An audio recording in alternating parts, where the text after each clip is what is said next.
Начинаем, как всегда, мы от Слова Божия, да, от первоисточника. Для нас Священное Писание является источником всякой правды, всякой истины. «И сотворил Бог человека по образу своему, мужчину и женщину сотворил их». Фраза построена немножко не по-русски, да? Сотворил человека, то есть одну природу, одно естество, но сотворил их, то есть два лица, две ипостаси, два проявления. Причем говорится по образу своему. То есть здесь толкователи видят уже в этой строчке указание на то, что Бог не просто един. Он един по природе, но в нем несколько лиц. Бог сам есть любовь. Потому что если бы Бог не был многоличен, как бы мы тогда могли бы его назвать любовью? Кого он любил, когда не было еще мира? Любовь — это его внутреннее свойство. Отец, Сын и Святой Дух. И, кстати, вот образ семьи, отец, мать и ребенок, в нем тоже видится образ именно Святой Троицы. Зачем Бог разделяет человека на две половинки, на два пола?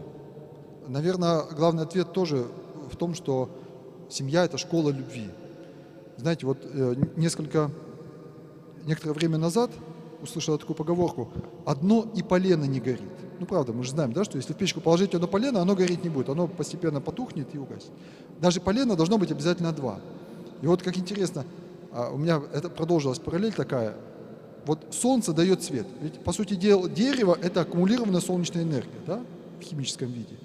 И когда полено сгорает, эта энергия в виде огня, в виде дыма, она поднимается снова вверх к небу. Древний человек это прекрасно знал. Только человек пользуется огнем. Ни одно живое существо на земле огнем не пользуется. Не только потому, что огонь дает тепло и на нем можно готовить пищу. А человек, как считают религиоведы, стал использовать огонь именно потому, что огонь — это единственная субстанция, которая поднимается от земли на небо. То есть, когда человек еще не умел летать, он мог или на гору залезть, чтобы стать ближе к небу, или он мог развести костер, чтобы сжечь на нем жертву, и дым поднимает эту жертву к небу. Так вот, образ-то такой, что семья — это тоже вот те два полена, которые вот вместе только могут гореть, как раз ту любовь, которую от солнца мы получили, от Бога, да, авансом, мы ее возвращаем обратно к тому.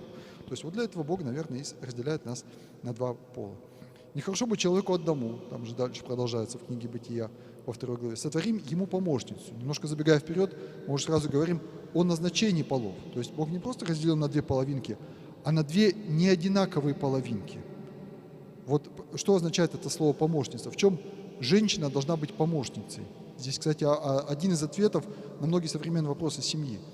Помощница в том смысле, что она духовно мужчину вдохновляет, воодушевляет, да, поддерживает, хвалит, для того, чтобы он совершал вот те великие подвиги, свершения, которые он без нее сделать не может.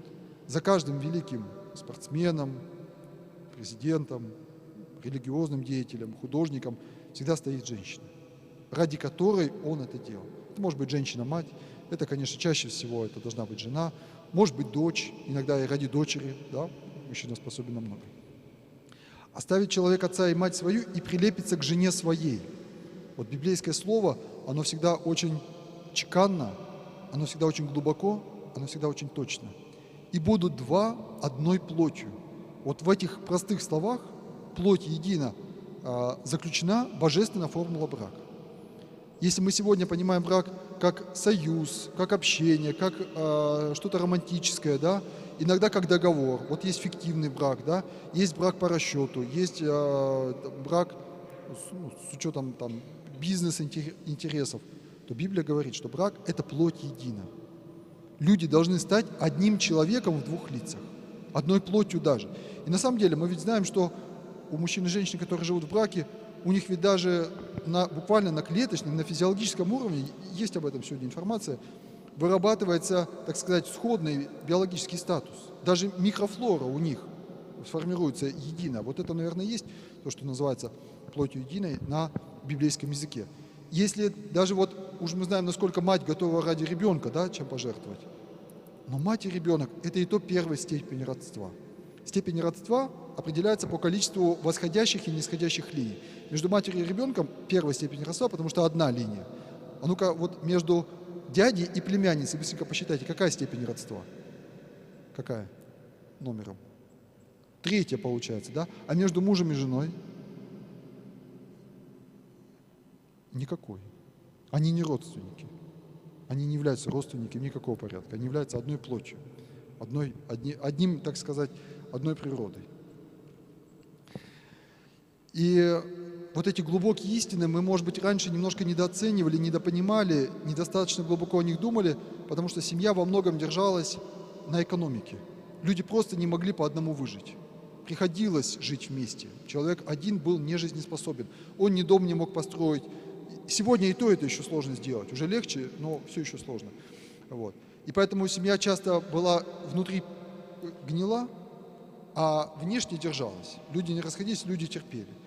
Но в 20 веке, когда экономическое развитие резко шагнуло вперед, брак стал разваливаться. И стало понятно, что вот этих внутренних уз, внутренней крепости недостаточно. И поэтому в богословии, а богословие – это та область, которая определяет вообще цели, смыслы, ценности, пошла целая линия вот именно о семье. Люди стали думать о семье. А какая она? Раньше это была аксиома. Мы читаем Иоанна Кронштадтского, он о семье почти ничего не говорит. Потому что в его времена, это было как дважды, это было понятно каждому человеку как дважды два. А сегодня приходится об этом думать. И вот один современный богослов с непростыми взглядами. Я не все его взгляды разделяю, и, честно сказать, даже не очень рекомендую полностью его книги читать, потому что там есть такие очень спорные взгляды. Но в некоторых мыслях он настолько точен, он настолько, так сказать, тонко чувствует то, что происходит, что я его вот просто пока не нахожу, кого еще процитировать, кроме как него. Вот он говорит, что только любовь между мужчиной и женщиной, не отдельно любовь матери к ребенку или отца к ребенку, а любовь между родителями, только и способна сформировать в человеке человечность. Не спортивность, не интеллектуальность, да, не эмоциональность, человечность. То есть умение сострадать, умение быть милосердным, умение чувствовать другого человека. И эта любовь, тут он тоже очень точен, богословски точен, она единосущна той любви, это единственная сила, сотворенная по образу той любви, то есть она единосущна той любви, которой сотворен мир, то есть любви самого Бога к миру, и которой мир пришел Спаситель. И не зря подмечается, что в Ветхом Завете есть книга, которая, единственная книга в Ветхом Завете, в которой не упоминается слово Бог. Небольшая, всего 10 страниц. Такая тоненькая книжица. Как она называется? Это единственная книга, ее даже предлагали исключить из Библии. Говорят, что это за книга, в которой про Бога не говорится ничего? Кто знает, что это за книга? Называется книга «Песнь песней Соломона». «Песнь песней Соломона». Это книга «Разговор двух влюбленных». От первой до последней строчки. И вот тогда один мудрец сказал, что вы ничего не понимаете. Эта книга больше всего говорит о Боге. Хотя имя Бог там не произносится. Потому что отношения души человека с Богом, они подобны отношению двух влюбленных. И когда премудрый Соломон приводит этот диалог, он как раз и хочет передать диалог души человеческой, невесты, да, с Богом, со Христом, с женихом. И с социологической точки зрения мы видим, что семья сегодня – это главное богатство нашего народа. 65% населения говорит, что это самая главная ценность жизни. Это более ценно даже, чем здоровье. Хотя мы на днях рождения говорим, что самое главное – это здоровье, но семья по опросам – это еще более важно. 90% живут в семьях. Индекс счастья, который уже несколько лет держится на максимальной отметке, на максимальной за 25 лет отметке, он в основном определяется тем, что у человека есть семья и дети. То есть спрашивают людей, чем определяется ваше счастье? Люди говорят, что вот семья и дети есть. По предыдущему слайду я бы сказал, что семья – это икона. Икона, что такое икона? Это греческое слово, которое на русский язык переводится как образ. Образ, то есть то, к чему ты стремишься, в чем ты видишь смысл, в чем ты видишь идеал. Это образ, который должен стоять в красном углу, да? Ради этого, что живешь. Икона – это образ Бога, или святых, которые, так сказать, Богу уподобились, и ты к этому идеалу стремишься. Так вот, семья – это икона, которая сегодня стоит в России не в красном углу. Мы знаем, что икона может валяться за печкой. Мы знаем, что икона может стоять в серванте между рюмок. Мы знаем, что икона может быть запыленная. Мы знаем, что икона может где-то даже в сарае лежать забытая. А иногда из икон даже делали мостки, столы, скамейки и так далее. Вот сегодня в России семья – это икона не в красном углу. 60 разводов на 100 браков. Больше половины браков распадаются. 25%, четверть детей воспитываются в неполных семьях. То есть чаще всего без отца. Около 80% опрошенных, то есть нас с вами, это наше с вами мнение. Ну, я надеюсь, в этой аудитории, конечно, оно меньше процент имеет, потому что в основном собрались люди верующие, но в целом по стране 80% людей говорят, что сожительство до брака неплохо, можно, а иногда даже нужно. Надо узнать, надо попробовать. Вот. Если люди любят друг друга и готовы жить вместе, и никому это не мешает, и они хотят жить без оформления, без регистрации, без свадьбы, пускай. Это их личное дело. Вот. Четверть населения говорит, что измена, конечно, может не очень хорошо, но в принципе надо к этому относиться снисходительно. Бывает всякое, человек слаб и так далее. Это тенденция не только российская, это тенденция общемировая. Вы видите, что во многих странах мира очень высокий процент разводимости, так же, как у нас 50-60%, особенно в странах Европы, например, в Испании, Венгрии, на Украине, он даже выше, чем в России. В некоторых странах пониже. Вот мы любим ругать Соединенные Штаты Америки за безнравственность, да? А у них, между прочим, уровень разводимости существенно ниже, чем у нас, порядка 40%. В странах Азии, вот, например, Турция, Египет, Узбекистан, там уровень разводимости ниже существенно. Россия в этом плане отличается немножко более высоким уровнем брачности. То есть у нас все-таки люди в брак вступают еще довольно часто. Допустим, в Болгарии люди вступают в брак в 2 раза реже, чем в России. Ну, или просто живут без росписи еще чаще, чем у нас. Или, может быть, просто остаются одинокими. Мы ведь сегодня тоже видим много, да, молодых людей, которые не могут создать семью. И причем не скажешь, что не хватает мужчин. Мужчины ходят и не хотят создавать семью, не хотят или не могут. Вот. Что это? Это ведь тоже какой-то признак отношения к семейным ценностям, да? Если человек не способен найти себе пару. К чему это все приводит? С либеральной точки зрения никакой беды здесь нет. Личная жизнь – это личное дело каждого человека. Рыба ищет где глубже, человек ищет где лучше. Вот. Но в последнее время в науке стали замечать, что вот эта истина, которую я сегодня процитировал Федора Козырева, да, о том, что человечность формируется только в семье, что она наблюдается везде, особенно на детях. Детская душа формируется в семье. И если ребенок созерцает споры, ссоры, конфликты, разводы, одиночество, что у него происходит в психике, в подсознании? Он это словами не выразит, но в голове у него происходит следующее. Ведь каждый из нас появляется на свет потому, что мама и папа наши когда-то полюбили друг друга. И вот эта их любовь, она нас привела из небытия в бытие.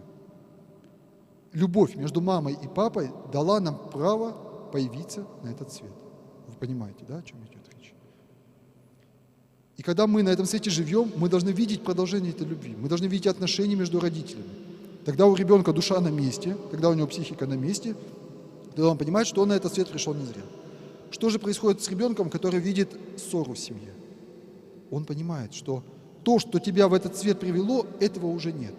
Вот мы бы приехали в Бразилию по какой-нибудь путевке, а нам сказали: ой, простите, а ваша путевка недостоверна, недействительно исчезла. И поэтому у ребенка падает способность к учебе, падает способность к творчеству. Он становится менее защищен от привычек к курению, к употреблению наркотиков, алкоголя, к игромании и прочим страстям и зависимостям. Он становится беззащитен духовно. Вот что происходит. И это только недавно стали понимать. Только недавно стали понимать, что никакой детский дом не может заменить родную семью. Самая плохая семья, но родная семья лучше, чем детский дом. Никакая приемная семья не может заменить родную семью. Поэтому сегодня идет поворот, в том числе в государственной политике в этом смысле. Второй момент – это одиночество. Часто люди, когда разрушают свою семью, думают, что легко создадут новую. Социологи говорят, что 75% женщин и половина мужчин после развода так и остаются одинокими. Не создают новой семьи, вопреки своим ожиданиям. Это люк в бедность. Мы сегодня часто жалуемся на экономические проблемы, да, что кредит нечем платить или что денег на жизнь не хватает. А очень часто, если проанализировать, почему человек оказался в этой ситуации, то оказывается, что он сам себя в эту ситуацию завел. Я такие конкретные истории знаю. Нехорошо быть человеку одному, это и в экономическом смысле тоже справедливое утверждение. Вместе жить удобнее, вместе жить рачительнее. И это, кстати, тем более удивительно, что большая часть опрошенных говорят, что основная причина кризиса семьи – это бедность, безработица и так далее. Это неправда. А что, развод решает проблему бедности или безработицы? Конечно, не решает. Так же, как и с пьянством, да, такая же ситуация. Говорит человек, жизнь тяжелая. А что, выпивка делает жизнь легче? Конечно же, не делает. Ухудшение здоровья, потому что не только душа, и тело питается вот той любовью, которая созидается в семье. И когда теряется вот это тепло семейное, да, падает иммунный статус, ухудшается состав крови. Все, поверь, я здесь сделал кратко, я не имею возможности в рамках лекции сделать ссылки, но поверьте, что на каждый овальчик по десятку научных статей, причем серьезных статей, на больших выборках можно привести. И отечественных, и зарубежных. И последний момент – это демография.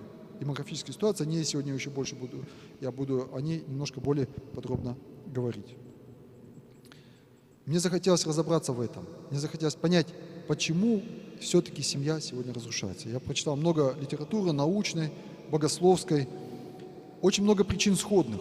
Вот сходятся, например, и социологи, и богословы в том, что одна из важных причин – это гордость, осуждение, нетерпение, да? Вот, эгоизм, можно это назвать. Многие, 25% разводов, как показывают опросы, это из-за вредных привычек. Человек пьет. И я тоже думал, что это причина, а потом одна психолог, которая этой проблемой занимается, у которой самой когда-то муж выпивал, она потом сказала, говорит, а ведь там все наоборот. Не потому семья распадается, что человек пьет, а человек пьет, потому что не находит тепла в семье. Он не видит смысла в жизни. Он не находит понимания. И поэтому уходит в стакан. В прошлый раз мы с вами говорили, помните, я эту фразу произносил. Пьяница, по ее мнению, по ее концепции, это, пускай это не всегда, но это очень часто так. Это мужчина, сломанный женщиной. Супружеские измены – то же самое.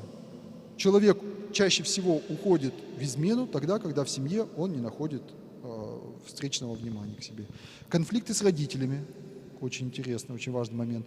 Тут я вам приводил уже пример, да, как одна женщина рассказывала, что у нее из 4 детей одна дочь взяла благословение на брак, и вот она и прожила с мужем от начала и до конца. У всех остальных семейная жизнь не сложилась. Это может быть или полное пренебрежение к родителям. Вот эти Игнатий как-то мне пересказывали, на проповеди сказал, говорит, это главное условие, чтобы семья вот была крепкая и надежная, это родительское благословение. Но есть и другая крайность. Иногда родители начинают этим злоупотреблять, начинают врываться в семью, вмешиваться. Но тут есть и другая заповедь. Оставить человек отца и мать и прилепиться к жене своей. И будут двое в плоти едино. Оставить. То есть вот эта пуповина, которая соединяется с родителями, она должна быть перерезана. И как пуповину нельзя перерезать пополам, ее сразу перерезают один раз и безвозвратно. Также и человек должен оставить родителей и прилепиться к своей другой половине.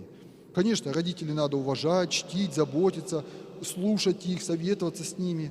Но слушаться, и это надо прежде всего родителям понять, взрослые дети, у которых уже есть своя семья, уже не обязаны.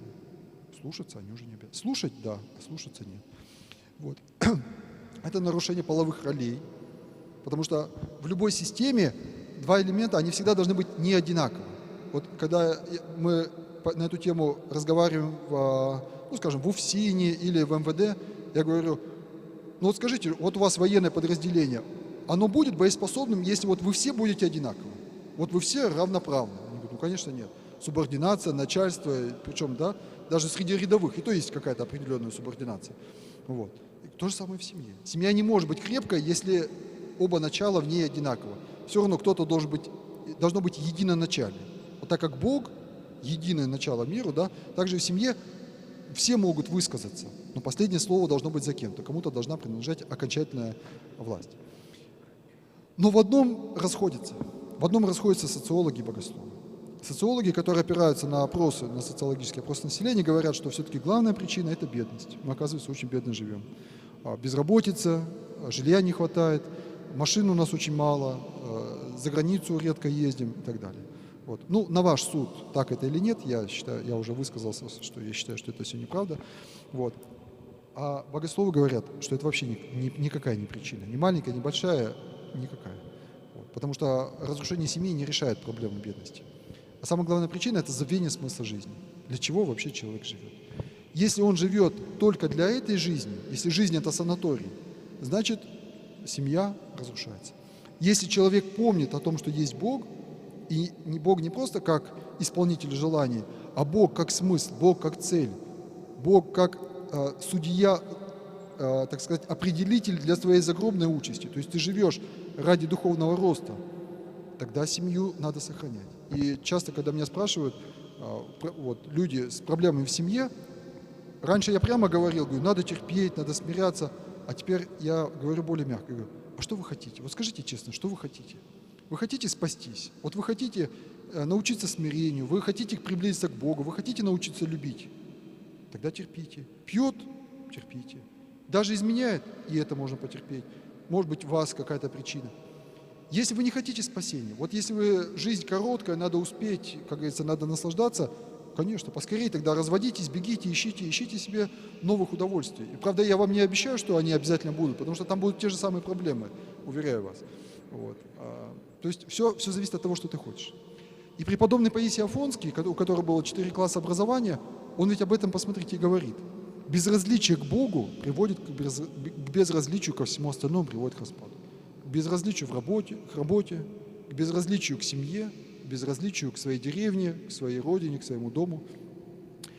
И вот эту мысль, когда я эту же мысль прочитал у знаменитого голландского социолога Дирк ван де Ка, вряд ли он является глубоко верующим, тем более православным человеком, он просто является мировым авторитетом по вопросам так называемого второго демографического перехода. А второй демографический переход – это как раз и есть разрушение семьи. Первый демографический переход произошел в начале 20 века, когда просто упала рождаемость. С 7-8 детей она упала сначала до 3-4, а потом до 1-2. Вот. А второй демографический переход – это когда в 50-е годы, сначала в Америке, а потом в других странах, стала разрушаться семья. Когда нормой стали добрачные связи, разводы и так далее. Так вот, он занимается уже этим почти 40 лет, Дирк ван де Ка, и он говорит, главное – это что люди хотят от жизни. Если им сущность человеческого бытия видится в загробной жизни, тогда семья сохраняется. Если они живут только для того, чтобы жить здесь и сейчас, наслаждаться, коллекционировать и собирать, тогда семья разрушается. Созвучно, согласитесь? Совершенно говорит о том же, что и святой Паисий.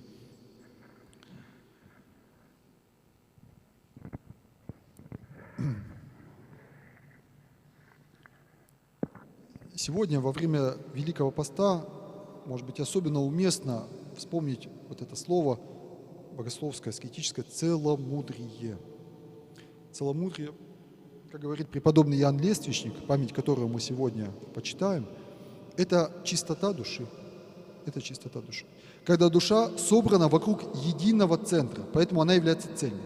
Когда у человека много центров в жизни, да, и это главное, и это хочется, и то важно, тогда человек мечется. Да? Как одна женщина подходила к старцу, к отцу Власию из Пафнутия-Боровского монастыря, вот, прилюдно так сказал, ломая руки, «Батюшка, ну как же жить, как же жить?» А он ей так и при всех и ответил, «С одним». Вот. Ну, прозорливо, видимо, понимаю, в чем ее проблема. Вот. Целомудрие – это и есть состояние с одним Богом, с одним мужем, с одной женой. Святитель Иоанн Златоуст говорил, что кто до брака научился любодействию, тот и после будет делать то же самое. Как скотч. Отклеил, приклеил, да, и на 10-й раз скотч уже не клеится так же крепко, как на первый. То же самое происходит с человеческой душой. Человек, познавший другого человека до брака, уже не имеет сил поднять любовь супружескую на ту высоту, которая дана ему Богом. Конечно, покаяние смывает все, покаяние все излечивает, покаяние дает возможность любые вершины взять. И не зря, кстати, вот Симеон Новый Богослов говорит, послушайте, пожалуйста, какие-то слова серьезные, он говорит, покаянием, нет, не так, слезами можно вернуть себе даже девственность. То есть даже состояние души девственной можно вернуть себе покаянными слезами. И современные исследования, я даю ссылку на одно из них, их много сегодня, их десятки сегодня в России и за рубежом, они говорят в основном в один голос, то, что добрачные связи, даже если с тем же человеком, вот с которым ты вступил в брак, но если ты имел с ним отношения до брака, это снижает качество и устойчивость брака. И качество, и устойчивость. Поэтому мы сегодня часто видим свадьба, деньги, тамада, а счастья, радости в семье нет. Проходит какие-то год, два, три, ссоры, споры, развод, разлад и так далее. Вот. Может быть, здесь один из главных ответов на этот вопрос. Вспомним, вернемся мысленно, да, к этим словам. «И будут два одна плоть». Может быть такое, что нога наша, например, скажет: «Ой, что-то мне надоело уже быть твоей ногой. Вот я давно уже мечтала быть ногой у соседа с 3-го этажа. Разреши, пожалуйста, я на месяцок пойду ему послужу». Это немыслимо, это моя плоть. Как может быть моя нога захотеть стать ногой другого человека? Вот. Поэтому и с точки зрения Бога это тоже немыслимо, чтобы люди, садясь, расходились, потом создавали новую семью, потом 3-ю, 4-ю, 5-ю и так далее. Так быть не должно. Так быть не должно. Невозможность измены, да, не прелюбодействие, мы знаем, это в Ветхом Завете еще сказано. И обрати внимание, что в Новом Завете Господь еще строже говорит. Он говорит, что кто разводится не за измены, тот прелюбодействует. Ну правда ведь? Вот пойдите сейчас в ЗАГС, давайте вместе сходим. Спросим, там 100 пар разводятся, вот мы спросим 100 пар, вы планируете создавать новую семью? Из них 90 скажут, ну да, наверное, когда-нибудь. Ну и даже если не признается, то все равно где-то там в тайниках души человек уже наметил себе запасной аэродром, да, думает, да я, конечно же, вон сколько вокруг кандидатов. Вот. А Господь говорит, нельзя, это уже прелюбодеяние. Если ты уже наметил кого-то, ты уже в сердце уже совершил этот грех. Грех в сердце совершается, а телом уже потом, в итоге. И вот последнее – это совместный духовный рост и преодоление трудностей. Конечно, бывают трудности. А как? Иоанн Христианкин, старец наш, архимандрит, говорил, да с кем бы вы ни вступили в брак, все равно придется вот этот искус, то есть вот это искушение пройти. Да хоть какую ты распрекрасную половину найдешь, все равно придется обтираться, потому что мы все несовершенны, мы все греховны, мы все с какими-то уголками. Когда-нибудь в земле находят бриллианты, которые вот уже прям ограненные? Да нет, конечно, они все грязные, они все бесформенные. Каждый бриллиант надо гранить. И также каждый из нас. Каждый из нас – это такой бриллиант, который надо гранить. Хочешь, не хочешь. Можно таким камнем гранить, можно таким, но гранить все равно придется. Все равно придется терпеть, и все равно будет горячо, и все равно будет боль. Одна психолог очень точно об этом сказала. Говорит, когда мы влюбляемся друг в друга, когда мы встречаем свою половинку, мы видим в другом человеке не человека, мы видим в нем икону, мы видим в нем образ Божий. Мы видим в нем самого себя, да? Нам открывается вечность, и мы готовы ночей не спать, мы готовы с 3-го этажа прыгать, мы готовы последние деньги на цветы потратить, потому что вот она, смерть даже не страшна. И поэтому, кстати, часто молодые пары говорят, батюшка, повенчайте нас, потому что хочется и Бога втянуть, включить вот в это чудо. И вот люди повенчались, поженились, проходит несколько лет, и они удивляются, а где икона? А где та икона, которую я видел в человеке? Карикатура. Не икона, а карикатура передо мной. Разве я женился на такой? Разве я этого хотел? Разве я выходила замуж за такого человека? Нет, я вовсе хотела не этого. Да? И люди мучаются, люди страдают и разочаровываются. У кого-то больше, у кого-то меньше. У кого-то дольше, у кого-то короче. Но, наверное, в той или иной степени все проходят это разочарование. И вот проходят дальше годы, и люди видят друг в друге фотографию, реальную картину. Да, в человеке есть недостатки. Надо с ними мириться, потому что в каждом человеке есть недостатки. Зато у него есть достоинство. Не каждый так умеет это делать. Я его ценю за достоинство, я мирюсь с недостатками. Это реальная картинка, это обычный человек, такой же, как все прочие, просто я к нему приду. Вопрос к залу. А что видят люди друг в друге на 4-м этапе взаимоотношений? Я напомню, икона, карикатура, фотография, а 4-е?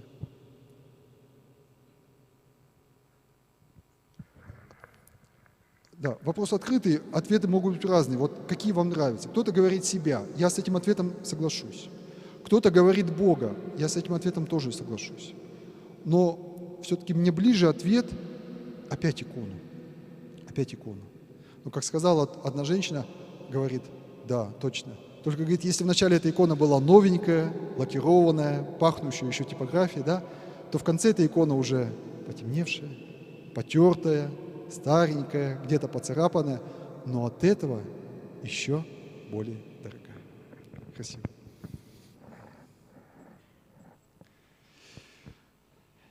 Поэтому, пожалуй, высшим мотивом для целомудрия для сохранения себя в чистоте, для сохранения в целости брака является вера в единого Бога. И, кстати, вот регионы и страны, в которых силен ислам, они ведь отличаются гораздо более крепким браком. Вот, например, самый низкий уровень разводов в России, как бы вы думали, где? Ну, Азербайджан — это не Россия, Узбекистан тоже не Россия, а в Чеченской Республике. Вот. Но Бог не просто един. Для нас Бог един, и Бог — это любовь. Вот стремление к этой любви по образу Бога.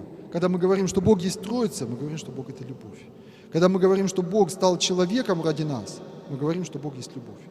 И вот именно стремление уподобиться, приобщиться к этой любви, это и, наверное, должен быть тот мотив, который сегодня может исцелить, сохранить, преобразить семью. Да?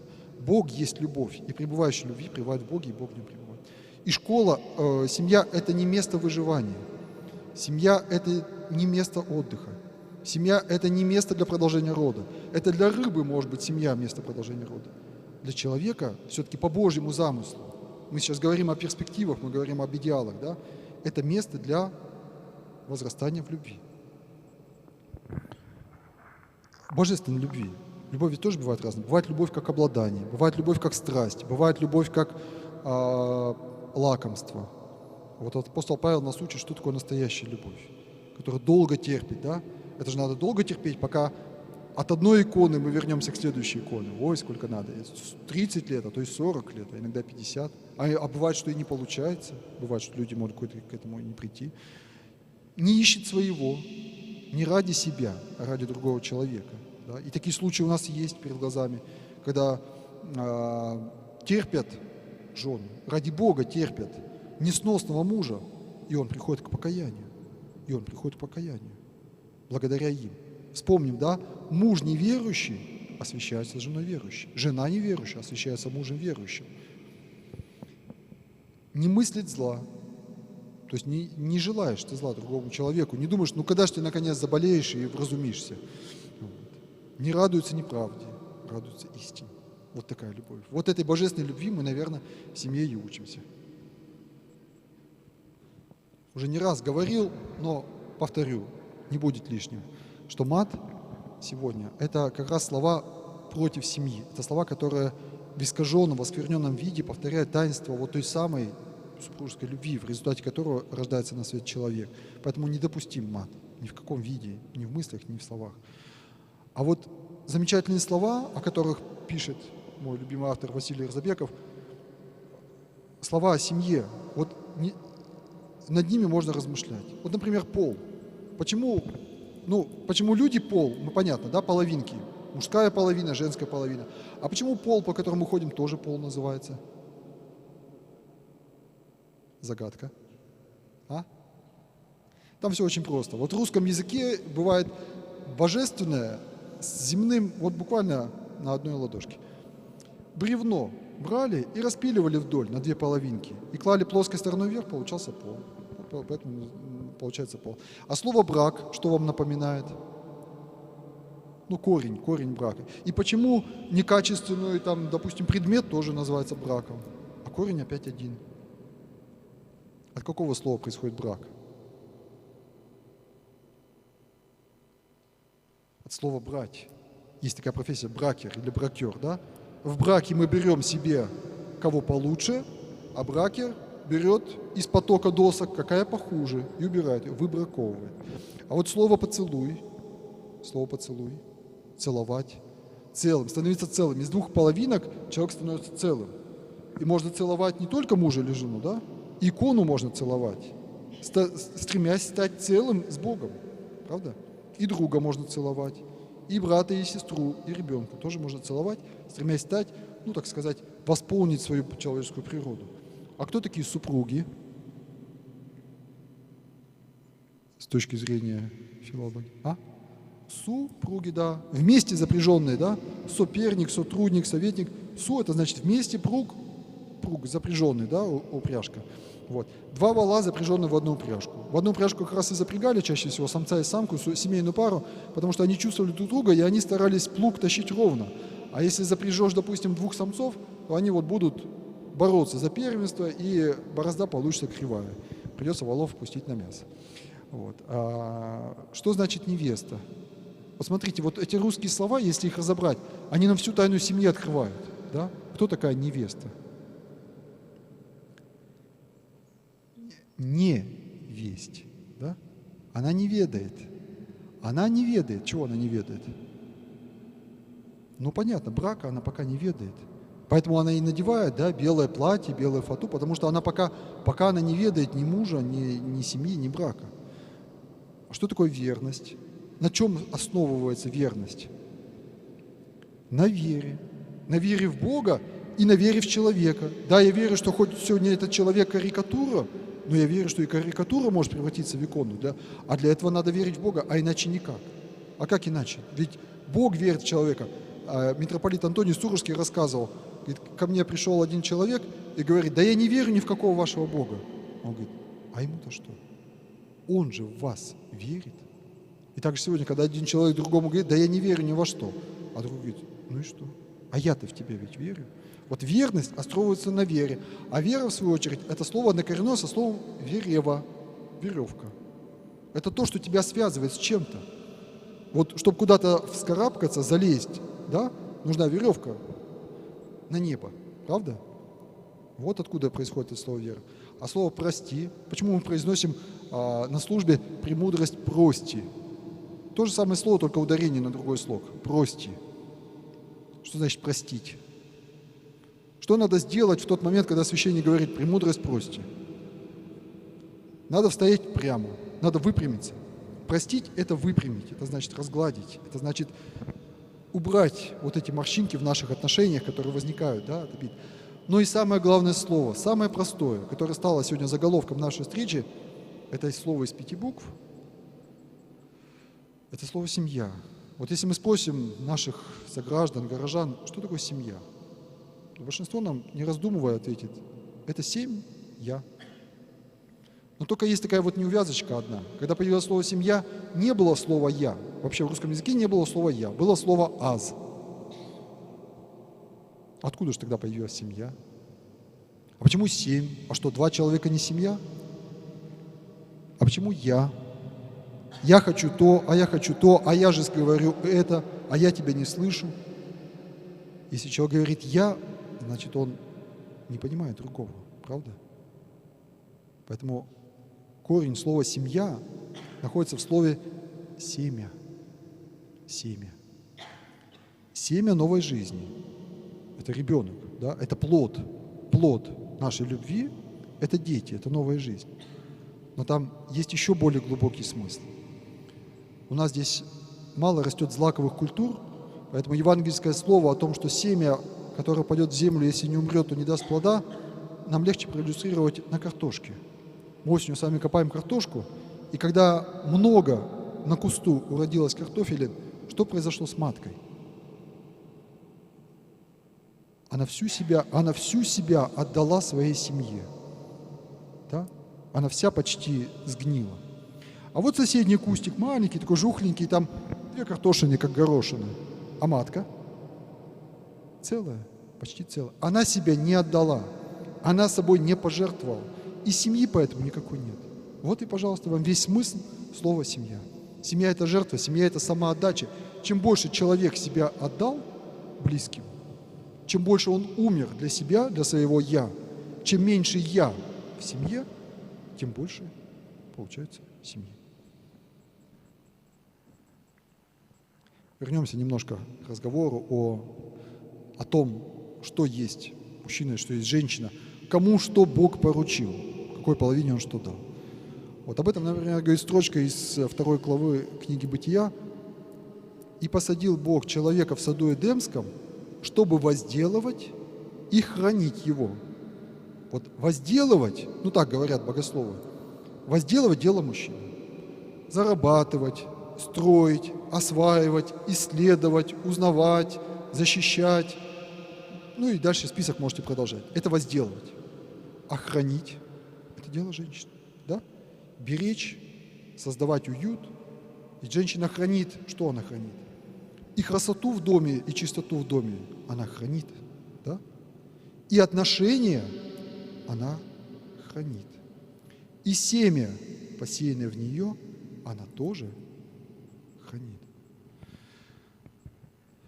Там же в Ветхом Завете Господь Бог привел животных и птиц к человеку, это когда еще был только Адам, чтобы видеть, как он назовет их. Вот Адаму Бог дает вот эту власть, как говорит профессор Сергей Веренцев, ословесивать природу. То есть Адаму дана вот эта власть. Да? Ну, мы бы сейчас сказали наукой заниматься. По сути дела, это наука. Классификация, описание. Вот. А про женщину сказано, не сотворим ему помощника, помощницу. Для чего? Вдохновлять. А ради кого он будет называть? А кому он потом прибежит и скажет, слушай, я такое слово придумал замечательное, вот послушай. Кому? Помощнице своей. А в Новом Завете, как говорится, вот тоже очень интересно. Женщины, повинуйтесь своим мужьям. А еще знаменитая фраза, помните, да убоится жена своего мужа. Да? Что значит убоится? Ну, представьте, что у вас есть дорогой друг, вот вы цените эту дружбу, вы бережете эту дружбу. Вы можете оскорбить этого друга, вы можете его обидеть. Нет, конечно. Вы его боитесь. Не потому, что он отомстит. Вы боитесь потерять эти отношения. Вот в этом смысле должна жена убояться своего мужа. Должна бояться потерять эту любовь. Так вот, апостол Павел интересно говорит, повинуйтесь своим мужьям как Господу. Не просто повинуйтесь, а повинуйтесь как Господу. Вот представьте, что перед вами стоит сам Христос. Вы ужин готовите, представьте, что к вам сегодня на ужин придет Христос. Вот вы для Него готовите ужин. Вы дома наводите уборку, представьте, что сегодня к вам в гости придет апостол, допустим, или 12 апостолов к вам придут сегодня домой. Делайте так. И мужу, а что говорит мужу Священное Писание? Давайте почитаем. Мужья, любите своих жен тоже как? Как Христос возлюбил церковь и предал себя за нее. Христос умирает за церковь, Христос распинается, да, за церковь. И поэтому муж, защищая свою семью, обеспечивая свою семью, созидая свою семью, должен быть готов распяться. А что, ехать на вахту где-нибудь работать там на берегу океана по 15, по 30 дней без выходных, разве это не распяться за семью? А общественной работой какой-нибудь заниматься, тоже быть на виду, например, и приходить сюда, разве это не распяться за семью? Да? А тяготы прочие выносить и душевные, телесные, вот это и есть распятие за семью. А если надо, то и вплоть и до смерти. Как-то спросил меня один человек, батюшка говорит, а докуда-то смиряться надо? Я ему только сказал, до смерти. Он говорит, все понял. Вот. И в послании к Тимофею, чтобы на всяком месте произносили молитвы мужи. Вот дело мужчины молитвы, да, творить. Вот сегодня у нас в храмах больше всего женщин, а вообще-то мужчина должен быть первосвященником в семье. Раньше ведь до революции в основном были в храмах мужчины. И в семье там Священное Писание была такая традиция читать, молитву возглавлять семейную. Это все делал мужчина. То есть он был таким первосвященником в своей семье. А что говорит про женщину? А учить жене не позволяет. Сегодня, поскольку у нас больше верующих женщин, женщина берет на себя часто функцию учить. Да? Женщина ведет мужа в храм. Апостол Павел не говорит, что нельзя мужа вести в храм, но он говорит, не властвовать над мужем. То есть нельзя его поучать, нельзя его заставлять. А как? Чтобы он был приобретаем в безмолвии. Вот сейчас фразу, сейчас, может, если быстро даже найду.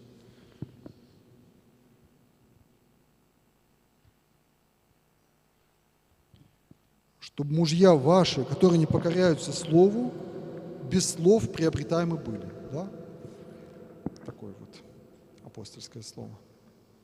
Хочу сослаться на документ «Основы социальной концепции Русской Православной Церкви». Вот выписываю оттуда цитату. «Как мы сегодня правильно понимаем равноправие и неравноправие?» Да, в вопросах участия выбора – равноправие. В вопросах, там, допустим, Уголовного кодекса, Налогового кодекса, правил дорожного движения, еще какого-то гражданского внешнего законодательства у нас равноправие. Хотя и там, кстати, не совсем равноправие. У женщин дается декретный отпуск, например. Вот. У мужчины нет права рожать детей. Ну, вот так вот от природы. Мы, кстати, даже вот в этом мы уже не равны. Совсем не равны. То есть перед Богом, как бы с точки зрения достоинства полов, с точки зрения возможности спасения, мы равны. А с точки зрения обязанности, ответственности мы не равны. У мужчин обязанностей больше и ответственности больше. Вот эта власть в семье, она ведь означает большую ответственность. Христос ведь церковь приобретает своей кровью, своей смертью. И вот мужчина свою власть, он тоже должен определять, так сказать, приобретать именно своей жертвенностью. Для тех, кому плохо видно, я прочитаю последний абзац. Церковь усматривает назначение женщины не в простом подражании мужчине и не в соревновании с ним, а в развитии всех дарованных ей от Господа способностей, в том числе присущих только ее естеству. И вот когда я был, сейчас поясню эту фразу, 1,5 года назад я был в деревне Сёйты, там за рекой, вот кто из Максаковки, тот знает. И там принимали женщины нас. Знаете, там деревня является тупиком, дальше уже никаких дорог нет. Ну, там был очень уютный дом, музей, там всякие книжки, на столе шанги, коров они содержат, творог делают сами, все это так очень вкусно. А вокруг этого дома, пока мы сидим, чай пьем, ходят мужики. Один кривой, другой косой, третий с фингалом, четвертый пьяный и так далее, и так далее. Вот они ждут, пока мы разойдемся, и тоже можно будет покушать. Но когда я посмотрел на этих женщин, вот которые там все это, вот этот дом собирают, созидают, да, как они берегут свою вот эту уже почти упавшую часовню, они на нее даже железо купили, чтобы их крышу перекрыть. Я понял вот эту русскую поговорку, что если мужик дурит, то полдома сгорит. А если жена дурит, то, закончите фразу, то весь дом сгорит, да. То есть покуда женщина имеет в себе вот эту мудрость, вот эту способность содержать, духовно беречь отношения, она сохраняет семью. Сегодня многие гордятся словом «стерва». Даже с гордостью такой вешают себе ярлык. Должна же быть женщина должна быть немножко стервой. Недавно узнал, что означает слово «стерва». Вот русский язык все очень точно говорит. А скажите мне, пожалуйста, что означает слово «стерва»? Вот буквально, что оно означает? Стервятники, есть такие птицы, чем они питаются? Они питаются падалью. Стерво, это вообще мертвое мясо. Это труп, это падаль. Вот. Поэтому женщина-стерва – это женщина, из которой ушел дух. Вот она перестала общаться с Богом, любовь из нее ушла, и она убивает, она разрушает. Она вместо того, чтобы беречь, созидать, сохранять, она пользуется, она берет и ничего после себя не оставляет. Вот что такое стерва. Поэтому в этом слове ничего хорошего на самом деле нет.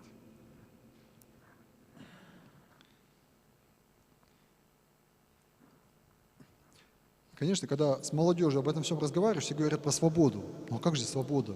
Мы свободны делать то. Да, есть свобода внешняя, в прошлый раз с вами об этом говорили, да? Есть свобода внутренняя. Вот свобода внешняя – это делать, что хочу, то и ворочу. А свобода внутренняя – это свобода от греха, свобода от зависимости. И ведь любой грех делает человека рабом. Пьянка ли, наркотики ли, мат, блуд – он делает человека рабом, он привязывает человека к себе. И внешне, буквально даже, в буквальном смысле, в тюрьму сажает, на больничную койку укладывает, разрушает авторитет в глазах окружающих людей. И он делает человека духовно рабом, то есть отнимает у него силы. Так вот, внутреннюю свободу от греха дает Христос. Вот эта свобода дороже. И мне кажется, сегодня, 21 век, вот он наступает, да, мне кажется, вот об этой свободе надо говорить. Ее надо через систему образования, через лекции, встречи, курсы, выставки. Нам надо говорить, что такое настоящая свобода. Это свобода от греха. 50 лет назад американский кандидат в президенты Америки Роберт Кеннеди в своей предвыборной речи сказал такую удивительную вещь. Всем видно, все могут прочитать, или надо зачитать вслух? Прочитать? Наш валовой национальный продукт включает в себя загрязнение воздуха, рекламу сигарет и машины скорой помощи, увозящие пострадавших в катастрофах. Он учитывает и дверные замки, и тюрьмы для людей, которые их взламывают. Напомню, что валовой национальный продукт – это главный показатель развития государства, региона, и у нас в Республике Коми он тоже является главным.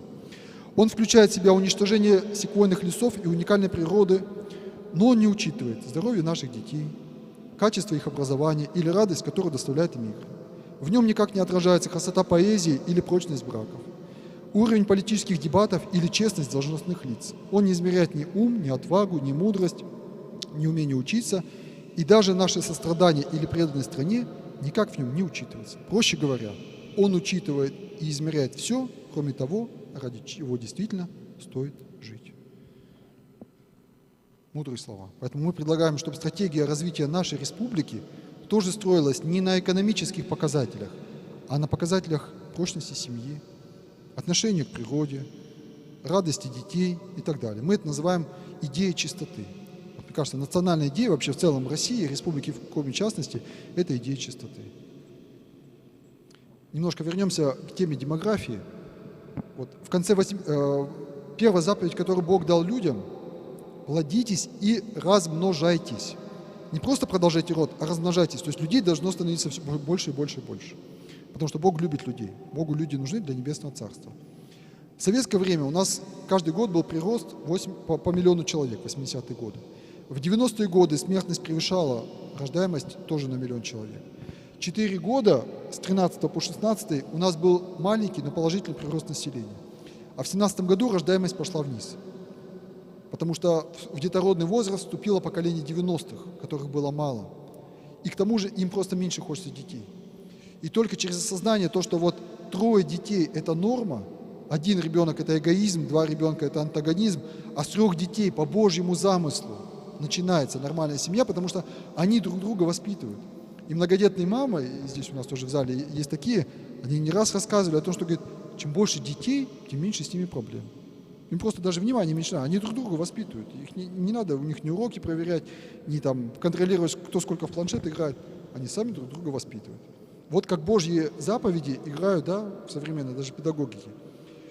Екатерин Александрович Сорокин, наш коми-земляк, писал в 1956 году, 60 лет назад, что чем больше развращается нация, тем сильнее падают у нее творческие способности. Научные, культурные, религиозные. И он считал, что надо вернуться к целомудренному браку. К браку один раз на всю жизнь. Книжка называется «Американская сексуальная революция». Ее можно найти в интернете и прочитать. Она небольшая, буквально 80 страниц. После этой книжки я стал гордиться, что он родился на территории нашей республики. Если вы ее прочитаете, я думаю, что вы тоже будете гордиться и поймете, что мы не зря его именем назвали Государственный университет. Мы эту гипотезу проверили на цифрах, вот в институте, в котором я работаю, и все подтвердилось. В целом по регионам России подтвердилось, что в тех регионах, где больше разводов, где больше абортов, там меньше заявок на патенты. То есть действительно творческая активность народа становится ниже. Ну, коснулся темы абортов, буквально придется вот так вот краешком сказать, потому что время уже подходит к концу. Почти столько же, сколько умирало в Великую Отечественную войну ежегодно, почти столько же у нас сегодня ежегодно погибает людей в результате абортов. Потому что мы перестали понимать, что есть вообще человек, для чего он живет, да? Отсюда мы перестали понимать, для чего нужна семья, а корень всего это Бог. Потому что только Бог определяет и смысл жизни и отдельного человека, и ценность ребенка, и ценность семьи. И чтобы эту истину объяснить ребятам, школьникам, студентам, я вот нарисовал такую картинку. Как человек, питаясь землей, становится человеком, да, так же и цветочек, питаясь землей, становится красивым, красивой розой или хризантемой. Вот. А для чего цветок-то цветет? Чтобы потом дать плод. Из цветка получается яблочко, груша, банан, да? То, чем дальше можно питаться. А плод человека – это душа. Это та душа, которую он рождает в вечную жизнь. Поэтому, когда мы ведем беседы с женщинами, которые идут на аборт, мы так и говорим: а вы знаете, вы, может быть, вам не нужен, а нам очень нужен ваш человек. Мне нужен, вот всем окружающим нужен. И самое главное, он нужен Богу. Вы знаете, глаза открываются, люди так смотрят с таким удивлением. Неужели мой ребенок кому-то нужен? Да, нужен. Он может стать водителем, профессором, певцом, может стать святым, членом Небесного Царства. И вот это целомудрие, которое сегодня стало такой редкостью, такой дефицитом, мы можем с вами воспитать в детях. Если будем то, что думать, то и говорить, что говорить, то и делать. Если не будем никого осуждать, если будем к Богу обращаться не только когда надо, а ежедневно. Вот если смыслом нашей жизни станет Бог, тогда дети будут это все воспринимать. Если не будем под Новый год накрывать столы в честь собаки или дракона или петуха, а будем верить в единого Бога. Если будем слушаться старших, если папа, даже которому 50 лет, он будет уважать своего дедушку, которому 70 лет, тогда и дети тоже будут уважать папу. Так вот в детях сформируется целомудрие. А самое главное, если мы будем любить друг друга. Если мама с папой будут друг друга любить, то ребенок этой радостью будет питаться, и его душа будет такой стальной, как отлитой, так сказать, как один самородок. А вот предпоследняя уже мысль, все посмотрю на часы, потому что у меня буквально вот 2 минуты осталось. Совсем я недавно понял такую простую вещь, что семья – это малая церковь, а церковь – это большая семья. И поэтому, когда меня спрашивают сейчас, а какая у вас семья, я говорю, ой, большая. Ну, 1000 человек точно, а может быть даже больше. И мам много, и братьев много, и сестер, а детей уж просто без счета. Хотя и молодой, но вот так, потому что я член церкви.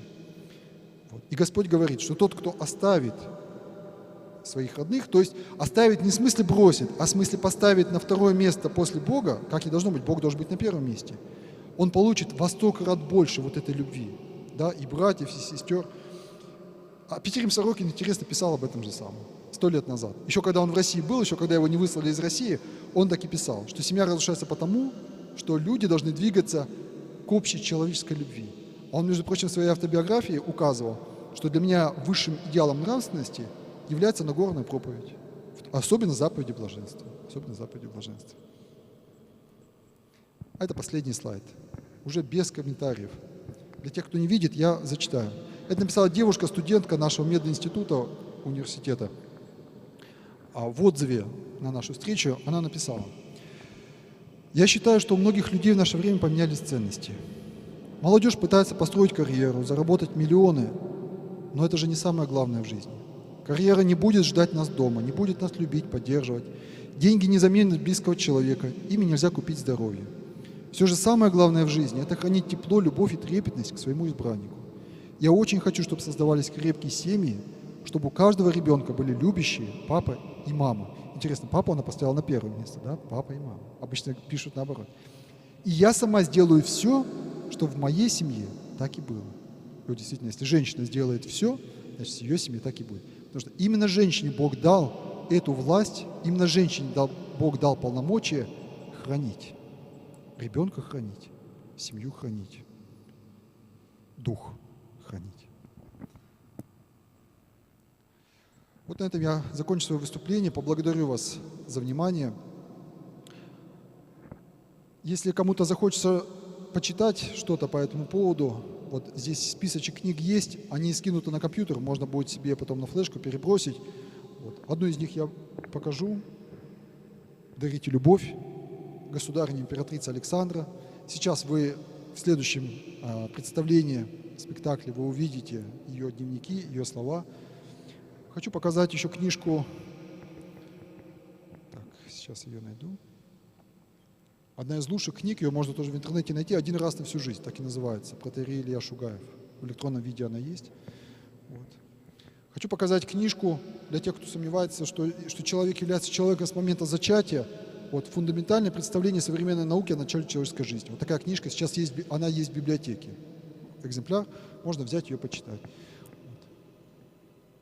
«Правда о русском мате», епископ Митрофан Баданин. Очень интересная, тоненькая книжка, но тут такие интересные факты приведены.